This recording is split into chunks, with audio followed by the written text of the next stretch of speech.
بەڵێ دیارە بەیانی ئەمڕۆ فڕۆکەیەکی جەنگی رووسیا لەلایەن تورکیاوە خرایە خوارەوە بە بیانوویەوەی کە ئاسمانی وڵاتی تورکیای بەزاندووە، هەرچەندە وەزارەتی بەرگری رووسیا ئەمەی ڕەت کردوانێ کە فڕۆکە جەنگیەکەی ئەوان ئاسمانی تورکیای بەزاند بێت.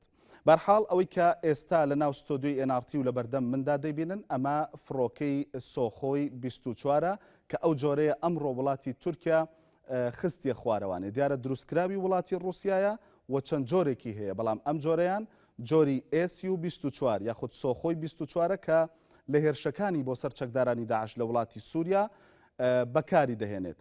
دوو فڕۆکەوانی هەبووە کە خراوەتە خوارەوە، یەکێک لە فڕۆکەوانەکان گیانی لەدەستداوە.